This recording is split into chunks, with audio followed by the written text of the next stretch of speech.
देख रहे RN TV. चलिए रुक करते हैं आज की कुछ खास खबरों का।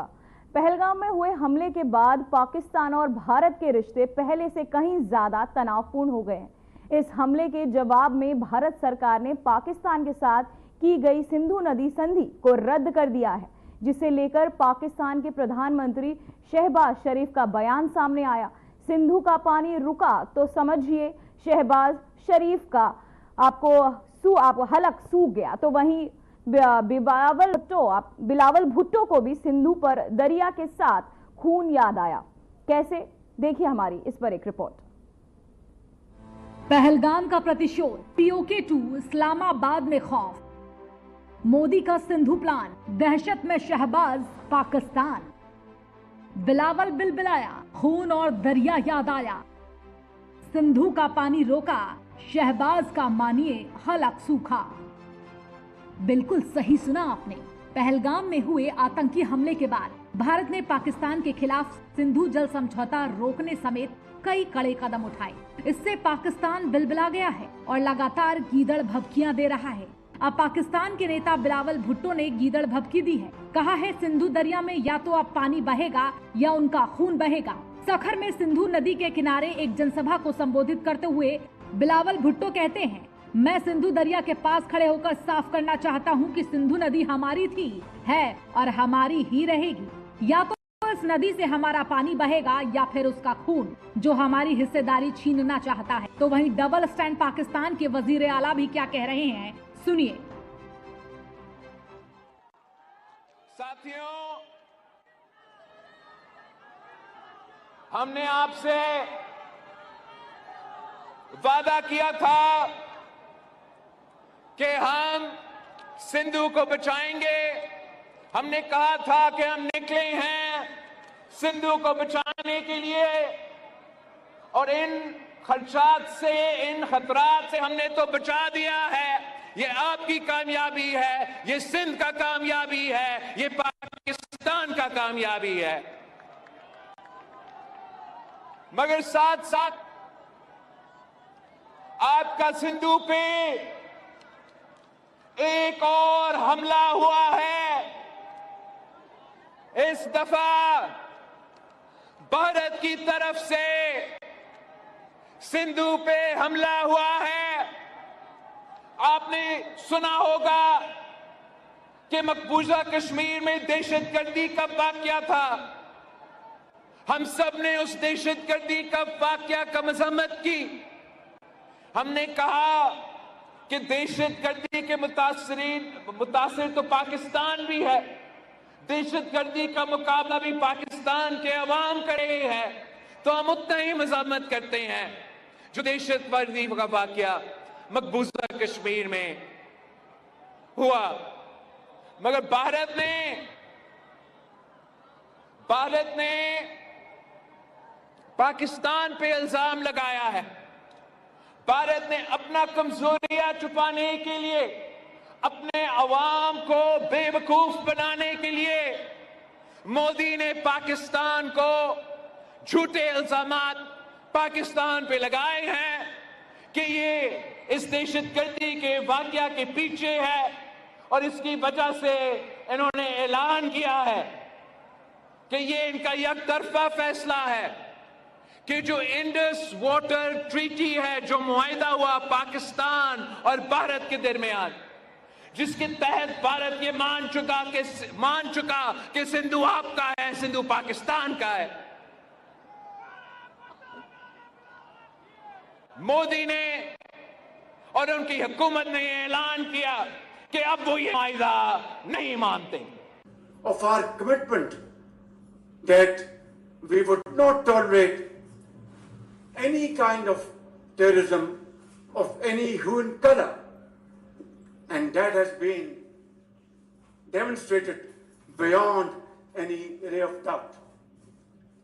On the contrary, our eastern neighbor continues a pattern of exploitation, leveling baseless allegations and false accusations without credible investigation or verifiable evidence. The recent tragedy in Pahalgam is yet another example of this perpetual blame game, which must come to a grinding halt. And now, continuing with its role as a responsible country, Pakistan is open to participate in any neutral, transparent and credible investigation. एक तरफ जहां बिलावल भुट्टो बिलबिलाते हुए नजर आए तो वहीं खून और दरिया भी याद करते नजर आए। पाकिस्तान के प्रधानमंत्री शहबाज शरीफ ने एक बार फिर से वही घिसा पिटा जांच वाला कार्ड चल दिया। जनरल असीम मुनीर की निगरानी में खड़े शरीफ ने काकुल सैन्य अकादमी की जमीन से कहा, पाकिस्तान पहलगाम हमले की निष्पक्ष, स्वतंत्र और भरोसेमंद जांच में सहयोग देगा। यानी 26/11 से लेकर पठानकोट आतंकी हमलों के बाद अपनाई गई पुरानी तरकीब फिर से चलाई जा रही है। अब इनसे कोई पूछे कि जनाब 26/11 के बाद बने जांच कमीशन सबूतों के पुलिंदे के बाद भी आज तक आखिर हुआ क्या? क्या सजा हुई? कहां तक जांच पहुंची? क्या कोई गुनाहगार पकड़ा गया, समझ आया, या फिर जानबूझकर मामला ही फना कर दिया गया और गुनहगार को खुशामदीद कहकर इस्तकबाल किया गया? खैर, बैकफुट पर आए पाकिस्तान को अब सामने से आकर इतना सब कुछ इसलिए बोलना पड़ रहा है कि सारे सब उसके खिलाफ जा रहे हैं। ऐसी खबर ये भी है कि भारतीय इंटेलिजेंस को पाकिस्तान के खिलाफ कई सबूत मिले हैं। पहलगाम हमले में उनकी भूमिका को लेकर जानकारियां मिली हैं और अब उसी जानकारी के आधार पर भारत आगे की कार्रवाई करने वाला है। अब समझना होगा यहाँ सिंधु नदी समझौता है क्या, जिस पर बिलावल बिलबिलाए हुए हैं। सिंधु जल संधि को इंडस वाटर ट्रीटी भी कहा जाता है और ये भारत पाकिस्तान के बीच 6 नदियों के जल के बंटवारे का एक समझौता है, जो कि 19 सितंबर 1960 को हुआ। 1947 में आजादी मिलने के बाद भारत और पाकिस्तान दोनों में ही पानी के बंटवारे को लेकर विवाद शुरू हो गया था। ये सभी नदियां सिंधु, झेलम, चिनाब, रावी, व्यास और सतलज भारत और पाकिस्तान में बहती हैं। पाकिस्तान का आरोप ये था कि भारत इन नदियों पर बांध बनाकर पानी का दोहन करता है, जिससे इलाके में पानी कम आता है और वहां पर सूखे जैसी स्थिति बनी रहती है। हमने कहा है कि हम न्यूट्रलाइज इन्वेस्टिगेशन कराने के लिए तैयार है, हिंदुस्तान से मिलकर इन्वेस्टिगेशन कराने के लिए तैयार है अटैक पे। ना उन्होंने पहले ये तस्लीम ही नहीं किया कि पहलगाम में कुछ हुआ। सबसे पहले क्या कहा उन्होंने? कहा कि ये हिंदुस्तान ने खुद कराया। अब जिन लोगों ने पहले ही हमारे ऊपर ही जो है इल्ज़ाम तलाशी की, अब उसके बाद तो फिर मुश्किल है ना और कुछ कहना। बाकी मैं उनकी बातों में कोई ज़्यादा तबसरा करना नहीं चाहता हूँ। जो हुआ बड़ा अफसोस है, नहीं होना चाहिए था। उधर जम्मू कश्मीर के लोगों के लिए सबसे अनुचित दस्तावेज है सिंधु जल समझौता। ये हम नहीं कह रहे हैं, बल्कि उमर अब्दुल्ला ने केंद्र के फैसले का समर्थन कहते हुए ये सब कुछ कहा है। उमर अब्दुल्ला ने सिंधु जल समझौते पर अपनी प्रतिक्रिया कुछ ऐसे दी है। उनका कहना है कि जहां तक जम्मू कश्मीर का सवाल है तो वो कभी भी सिंधु जल संधि के पक्ष में नहीं रहे। बहरहाल, भारत ने पाकिस्तान को जल संधि निलंबित करने का नोटिस भेजा है। हालांकि आतंकी हमले के बाद सुरक्षा मुद्दों पर भारत ने ठोक कर चर्चा की है। ये तो तय है कि पहलगाम में हुए हमले के बाद पाकिस्तान और भारत के रिश्तों में खटास आई है। दोनों ही देशों के बीच रिश्ते पहले से कहीं ज्यादा तनावपूर्ण हो गए हैं और इस हमले के जवाब में भारत सरकार ने पाकिस्तान के साथ की गई सिंधु नदी संधि को भी रद्द कर दिया है, जिसे लेकर पाकिस्तान के प्रधानमंत्री शहबाज शरीफ का भी बयान सामने आया। उन्होंने कहा कि पाकिस्तान में आने वाले पानी को मोड़ने और कम करने की कोशिश करने वालों को जोरदार तरीके से जवाब दिया जाएगा। तो वहीं पीपीपी नेता बिलावल भुट्टो भी दहशतगर्दी को बजाय एडमिट करने के आतंक को शह देते नजर आते हैं। चारों प्रांतों की एकता की बात करते हुए दम भरते हुए नजर आते हैं कि ये 4 सूबे 4 भाइयों की तरह हैं और चारों मिलकर भारत के हर मंसूबे को करारा जवाब देंगे। वैसे जग जाहिर है कि ये बयान इस वक्त आया है जब भारत ने पहलगाम हमले के बाद सिंधु जल संधि को सस्पेंड करने का कदम उठाया है, जिसे पाकिस्तान ने युद्ध के बराबर करार दिया है। आतंक की नाफरमानी तो दूर, आतंकवादियों की पनाहगार बने इन सियासतदानों के घर में खाने तक को दाना नहीं है।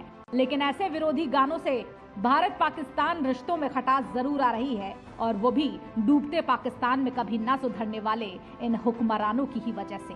Bureau report, RN TV। तो वहीं पहलगाम आतंकी हमले और सिंधु जल संधि को लेकर केंद्रीय जल शक्ति मंत्री अर्जुन राम मेघवाल ने अपनी प्रतिक्रिया दी है। कहा कि सिंधु जल संधि 1960 में हुई थी, अब देश में ऐसा माहौल है कि रक्त और पानी एक साथ नहीं बह सकते। तो वहीं पाकिस्तान को लेकर हरियाणा सरकार के मंत्री अनिल विज ने कहा, हमारा पानी है, हिमालय से सिंधु नदी आ रही है। सिंधु सिर्फ नदी नहीं, सभ्यता का नाम भी है। हम भाईचारे में पानी दे रहे थे, लेकिन तुम लड़ोगे तो हम क्यों देंगे।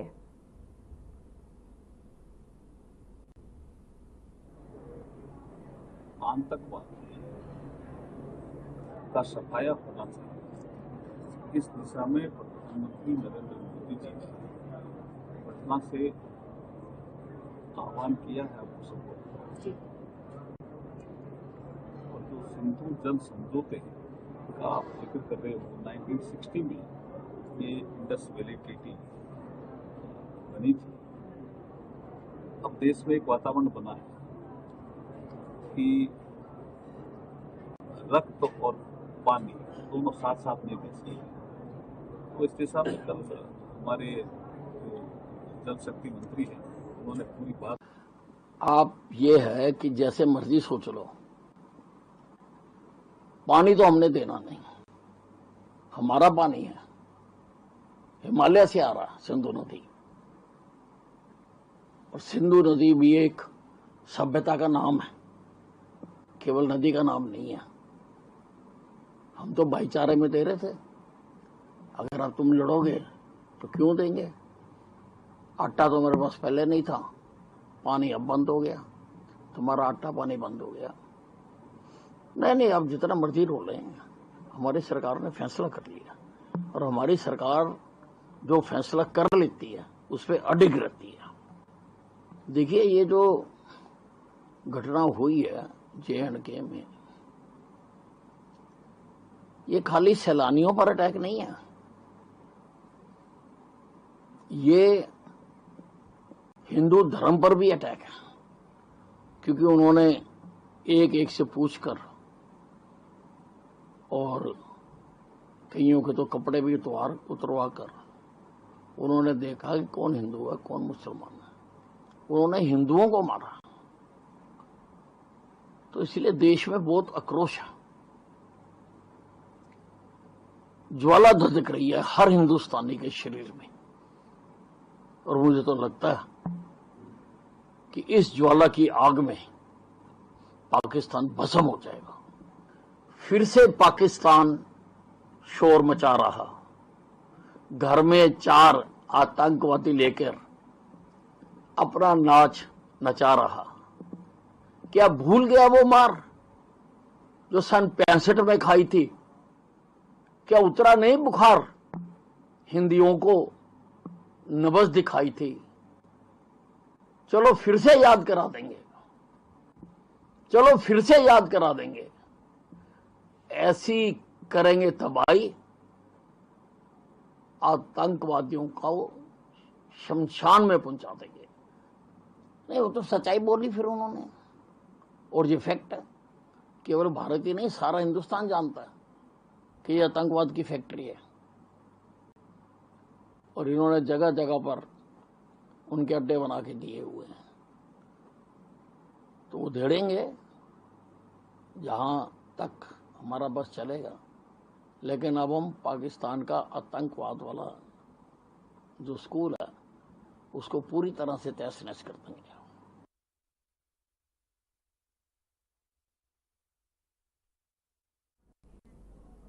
तो वहीं लोकसभा अध्यक्ष ओम बिरला ने कहा, जम्मू कश्मीर के पहलगाम में घटी आतंकी घटना से पूरा देश दुखी है। निश्चित रूप से आने वाले समय में आतंकवाद के खिलाफ कड़ी कार्यवाही होगी। देश में घटी कोई भी आतंकी घटना असहनीय है। कश्मीर के पहलगाम में जो आतंकवाद की घटना घटी उसको पूरे देश ने व्यतीत किया। पूरा देश उससे दुखी है। बूंदी के अंदर, कोटा के अंदर भी लोग दुखी हैं। ऐसी आतंकवाद की किसी घटना के प्रति पूरा देश और विशेष रूप से पूरे विश्व ने भी आतंकवाद के खिलाफ अपनी प्रतिबद्धता दर्शाई है। निश्चित रूप से आने वाले समय में आतंकवाद के खिलाफ कड़ी कार्रवाई होगी। आतंकवाद की किसी घटना जो इस देश में घटेगी वो असहनीय है और उसको आतंकवाद के खिलाफ एक निर्णायक और फैसले लड़ाई के लिए माननीय प्रधानमंत्री ने पहल की है और इसके निश्चित परिणाम आएंगे।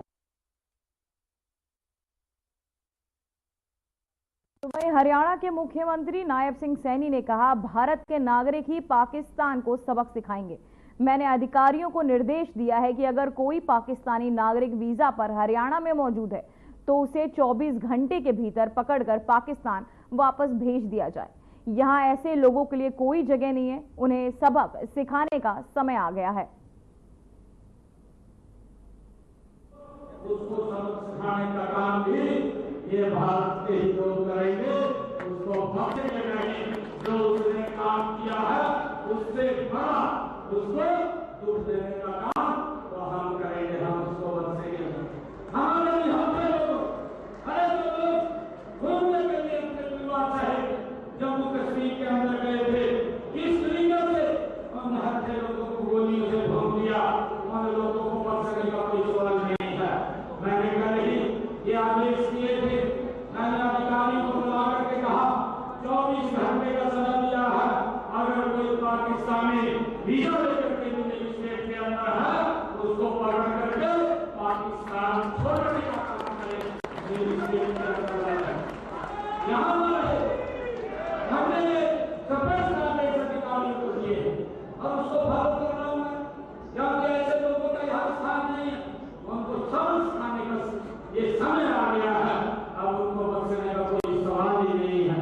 जिस प्रकार की हरकतों ने की है, मैं आप लोगों से भी ये आग्रह करूंगा, जहां पर आप लोग बैठे हैं और जहां पर खड़े उन आत्माओं को, जो आत्माएं हमारे से बिछड़ करके चली गई हैं, उनकी शांति के लिए आप जरूर 2 मिनट का मौन रखिए। जब ये कार्यक्रम समापन होगा। तो वहीं जम्मू कश्मीर के पहलगांव में आतंकी हमले के बाद देश भर में विदेशी नागरिकों के खिलाफ एक्शन शुरू हो गया। गुजरात के अहमदाबाद और सूरत में पुलिस ने महिलाओं और बच्चों सहित करीब 1000 अवैध बांग्लादेशी प्रवासियों को हिरासत में लिया है। बता दें कि वैध दस्तावेज नहीं मिलने पर उन्हें भारत से निकाला जाएगा। गुजरात के गृह राज्य मंत्री हर्ष संघवी ने कहा कि इनमें से कई लोग ड्रग्स और मानव तस्करी में शामिल हैं और हाल ही में गिरफ्तार किए गए 4 बांग्लादेशियों में से 2 अलदायका के स्लीपर सेल में काम करते हैं। इन बांग्लादेशियों की पृष्ठभूमि और गुजरात में उनकी गतिविधियों की जांच की जाएगी।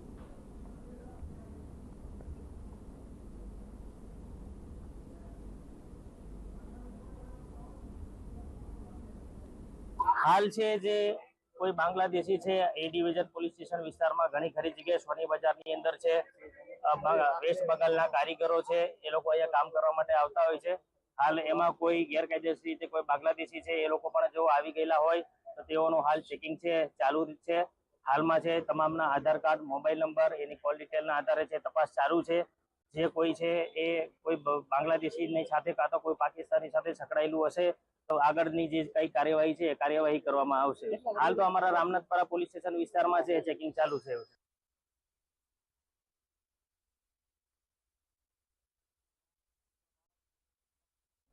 तो वहीं प्रधानमंत्री नरेंद्र मोदी ने आज युवाओं को नौकरी की सौगात दी। 15वें रोजगार मेले को देश भर में 47 स्थानों पर आयोजित किया गया। रोजगार मेले के माध्यम से प्रधानमंत्री मोदी ने वीडियो कॉन्फ्रेंसिंग के जरिए सरकारी विभागों और संगठनों को एक नवयुक्त 41,000 से युवाओं को नियुक्त पत्र वितरित किए। वहीं भोपाल में आयोजित रोजगार मेला कार्यक्रम के दौरान केंद्रीय मंत्री शिवराज सिंह चौहान ने प्रधानमंत्री नरेंद्र मोदी के नेतृत्व में हो रहे राष्ट्र निर्माण की सराहना की। उन्होंने कहा कि विकसित भारत के निर्माण का महायज्ञ चल रहा है, जिसमें हर युवा को रोजगार दिलाने का संकल्प शामिल है। साथ ही उन्होंने बताया कि make in India, digital India, startup India और स्टैंड अप इंडिया जैसी योजनाओं के जरिए लाखों युवाओं को आत्मनिर्भर बनाया जा रहा है। नरेंद्र मोदी जी के नेतृत्व में विकसित भारत के निर्माण का महायज्ञ चल रहा है। 2047 तक संपूर्ण विकसित भारत, और विकसित भारत में हर युवा को रोजगार मिले, और वो रोजगार चाहे शासकीय नौकरियों के माध्यम से हो, स्वरोजगार के माध्यम से हो, या अन्य माध्यमों से अनेकों योजनाएं चलाई जा रही है। एक तरफ make in India, digital India, startup India, stand up India, एक नहीं अनेकों अभियान चल रहे हैं। नौजवानों को रोजगार से जोड़ने के लिए मैन्युफैक्चरिंग मिशन भी बनाया गया है। कृषि में रोजगार, ग्रामीण विकास में रोजगार, लखपति दीदी जैसे प्रयास, मुद्रा बैंक की योजना हो, पीएम विश्वकर्मा योजना हो, लखपति दीदी अभियान हो, अनेकों प्रयास चल रहे हैं। और एक प्रयास है शासकीय नौकरियों में रोजगार। आज प्रधानमंत्री जी के कर कमलों द्वारा 51,000 नौजवानों को अलग अलग विभागों में नियुक्ति पत्र दिए गए काम करने के लिए, और उन्हीं में से एक कार्यक्रम में 200 से ज्यादा नियुक्ति के पत्र भोपाल में विभिन्न विभागों के रिक्त पदों के लिए दिए गए हैं। ये युवा विकसित भारत के निर्माण में महत्वपूर्ण भूमिका निभाएंगे और अपनी आहुति भी डालेंगे।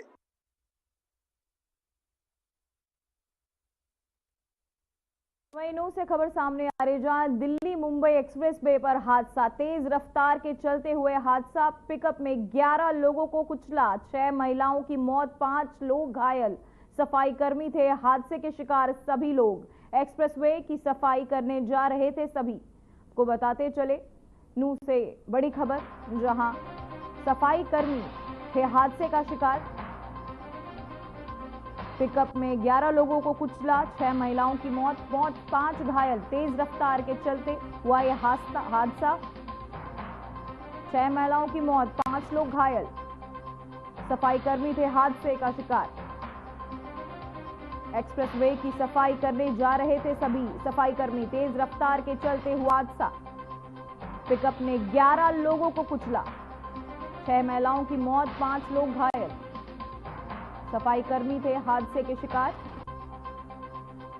न्यू दिल्ली मुंबई एक्सप्रेसवे पर यह हादसा।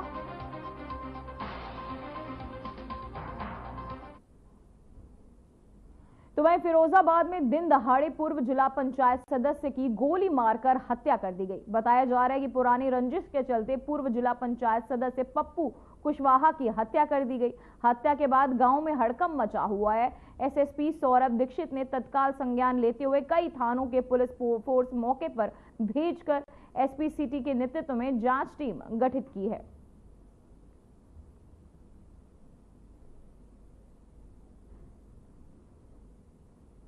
देखें, आज सुबह करीब 10 बजे थाना क्षेत्र टुंडला के मोहम्मदाबाद मार्केट से एक हत्या की सूचना प्राप्त हुई थी। तत्काल सूचना की गंभीरता को देखते हुए हमारे आसपास के थाने और सभी सीनियर ऑफिसर्स यहाँ मौके पर पहुँचे। एक व्यक्ति पप्पू कुशवाहा, जिनकी गोली लगी हुई थी, उनको तत्काल चिकित्सकीय इलाज के लिए भेजा गया, किंतु उनकी मृत्यु हो चुकी थी।